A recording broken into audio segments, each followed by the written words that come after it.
The kingdom of Eloria was a place of beauty once. Vibrant fields, flowing rivers, and skies that seemed to dance with sunlight. But those days were gone. Darkness crept over the land, devouring its life. Crops failed, water dried up, and the people grew sick and desperate. In the small village of Elvora, Raya sat by her mother's bedside, her heart heavy with sorrow. The villagers whispered about a dragon who once protected the land, Aurith, the guardian of light. But Aurith had vanished years ago, taking hope with her.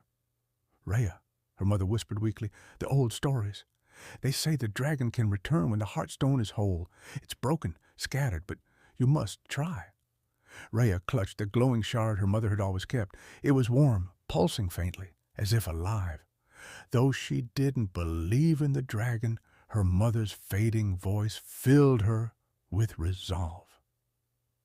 As night fell, Raya left the village, venturing into the desolate land.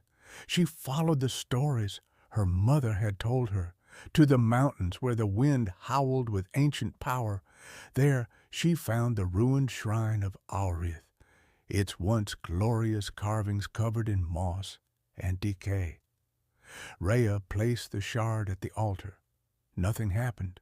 She knelt, tears streaming down her face. Aurith, if you're real, if you ever cared for us, please help us. I can't save them alone. I can't. The shard glowed brighter, and the ground trembled. A brilliant light burst from the altar, and the skies parted. A magnificent dragon descended, its body shimmering like molten gold, its eyes filled with ancient wisdom. Why have you called me, child? Aurith's voice was deep and resonant, yet kind. My people are dying, Raya said, her voice trembling. I have nothing left but this shard and a faint hope that you can save us. Aurith studied her. Hope alone cannot restore what was lost. To bring life back to this land, you must give everything, your fears, your doubts, and even your own life, if necessary. Do you have that courage? Raya hesitated. Fear clawed at her heart. But she thought of her mother, her village, and all who needed her. I'll do whatever it takes. Aurith nodded, then rose into the air. With a roar, the dragon released a brilliant wave of light. The land trembled as rivers began to flow. Crops sprouted, and the skies cleared. The darkness melted away, replaced by warmth and color. Raya felt the shard in her hand dissolve into light. A part of her was leaving, but she didn't feel loss, only peace. The dragon's power faded, and Aurith turned to her. You have given hope to your people, Raya. That is enough to heal this land. Carry it forward.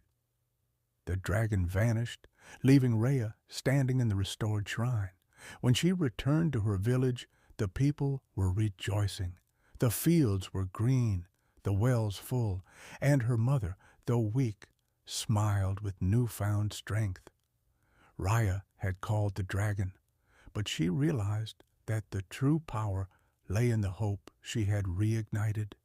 And as she looked at her people rebuilding their lives, she knew that Aurith's light would never fade again.